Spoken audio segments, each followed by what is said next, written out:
بسم اللہ الرحمن الرحیم۔ بیٹا تنوین اور نون ساکن کے 4 قاعدے ہیں۔ کتنے قاعدے ہیں؟ 4 قاعدے ہیں۔ اظہار، اخفاء، اقلاب اور ادغام۔ تنوین اور نون ساکن کے 4 قاعدے ہیں۔ ابھی ہم سمجھیں گے پہلے کہ تنوین کسے کہتے ہیں۔ 2 زبر، 2 زیر، 2 پیش کو تنوین کہتے ہیں، اور جس نون پر جزم ہو اس کو نون ساکن کہتے ہیں۔ ہم اب جانیں گے کہ پہلا قاعدہ کیا ہے تنوین اور نون ساکن کا۔ پہلا قاعدہ اظہار ہے۔ حروف اظہار 6 ہیں: حمزہ، ہا، عین، حا، غین، خا۔ تنوین یعنی 2 زبر یا پھر 2 زیر یا پھر 2 پیش، تنوین یا نون ساکن کے بعد حروف اظہار میں سے کوئی حرف آ جائے تو نون کی آواز کو ظاہر کر کے بلا غنہ کے یعنی بغیر غنہ کے پڑھنا چاہیے، جیسے میم نون زیر من، غین یا زبر غی۔ دیکھو یہاں پر نون ساکن ہے، نون ساکن کے بعد اظہار میں سے غین ہے تو غین یا زبر غی، من غی، من غی، را زیر ری، من غی ری، ہاں کھڑی زیر ہی، من غیری ہی۔ ٹھیک ہے، اسے اظہار کا قاعدہ کہتے ہیں۔ ابھی ہم اقفا دیکھیں گے۔ حروف اقفا 15 ہیں۔ حروف اقفا کتنے ہیں؟ 15 ہے۔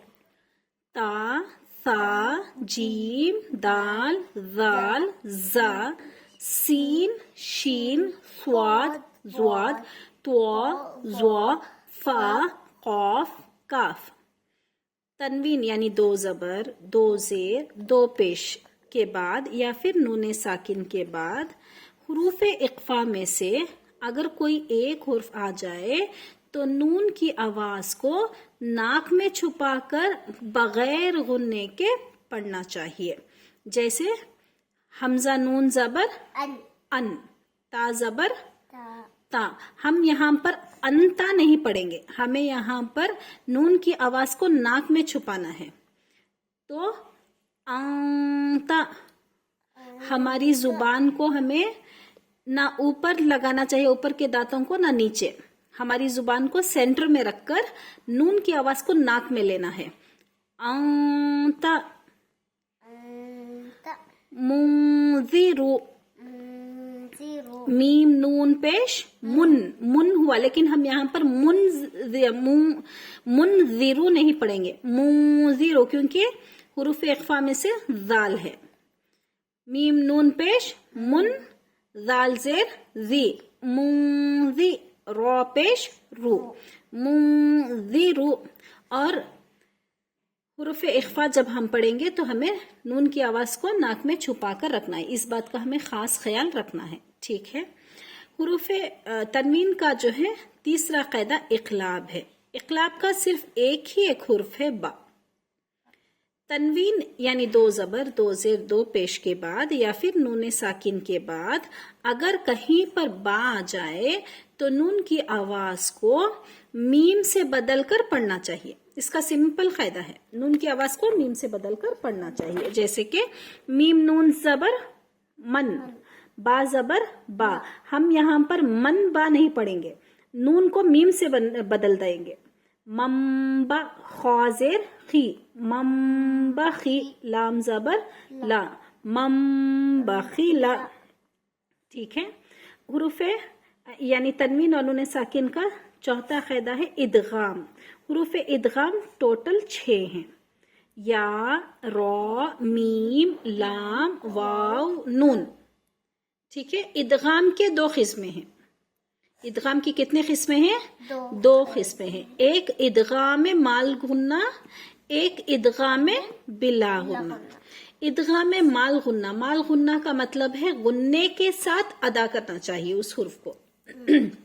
دوسرا ہے ادغام بلا غنہ، یعنی بغیر غنے کے پڑھنا چاہیے۔ غنے کے ساتھ پڑھنے کے 4 حرف ہیں: میم، واو، نون، یا۔ یہاں پر دیکھو یہ ادغام کے جو 6 حرف ہیں، یا، را، میم، لام، واو، نون، اگر ہم ان کا مجموعہ دیکھیں یعنی اگر ہم ان کو جمع کر کے پڑھیں تو یرملون ہوگا۔ ٹھیک ہے، تو ادغام کے 2 قسمیں ہیں، 2 میں سے یہاں پر مال غنہ میں 4 حرف آ جائیں گے، میم، واو، نون، یا۔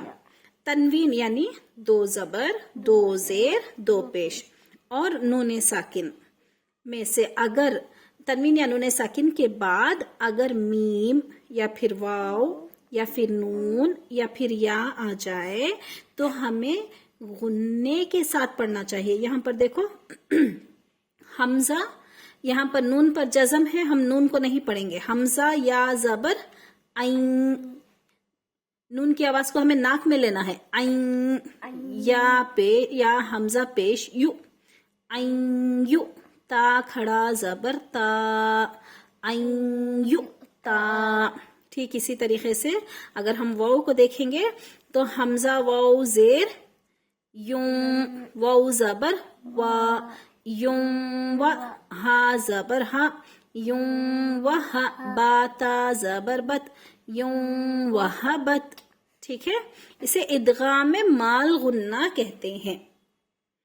اب ہم ادغام بلا غنہ دیکھیں گے۔ ادغام بلا غنہ کی کیٹیگری میں ہمیں 2 حرف آتے ہیں، ایک را، ایک لام۔ تنوین یا نون ساکن یعنی 2 زبر، 2 زیر، 2 پیش کے بعد یا پھر نون ساکن کے بعد اگرچہ را یا لام آ جائے تو ہمیں بغیر غنے کے پڑھنا چاہیے، جیسے کہ میم لام زیر مل، ہمیں یہاں پر جزم کو چھوڑ دینا چاہیے۔ ٹھیک ہے، اور ایک پوائنٹ، اگر کہیں پر قرآن شریف پڑھتے وقت ہمیں جزم اور تشدید باجو باجو دکھے تو جزم والے حرف کو چھوڑ کر تشدید والے حرف سے ملا کر پڑھنا چاہیے۔ ٹھیک ہے، میم لام زیر مل، لام زبر لا، مل لا، دال نون پیش دن، مل لدن، ہا پیش ہو، مل لدن ہو۔ ٹھیک ہے بیٹا، اور اگر ہم ان نمبرز کو کاؤنٹ کریں گے، 6 جو ہے اظہار کا ہوا، 15 اخفا کا، 1 اقلاب کا اور 6 جو ہے ادغام کا لیں گے تو ٹوٹل 28 لیٹرز ہوئے۔ اور تختی نمبر 1 کیا ہے؟ مفردات۔ تو ٹوٹل مفردات کتنے ہیں؟ 29 ہیں، 29 ہیں، ہمیں یہاں پر 28 ملے۔ تو ایک جو ہے حرف کہاں پر گیا ہمارا؟ الف اور حمزہ ایک ہے۔ جب زبر، زیر، پیش، جزم، تشدید کچھ بھی الف پر آ جائے تو وہ الف نہیں پڑھیں گے، ہم اس کو حمزہ ہی پڑھیں گے۔ تو اس سے ہمیں یہ معلوم ہوتا ہے کہ سارے الفاظ جو ہیں تنوین اور نون ساکن کے قاعدے میں آئے ہیں۔ ٹھیک ہے، یہاں پر الف اور حمزہ کو 1 لے کر ہیں تو اسی وجہ سے 28 ہیں۔ ٹھیک ہے بیٹا، سمجھ میں آیا یہ قاعدہ؟ جزاک اللہ خیرہ۔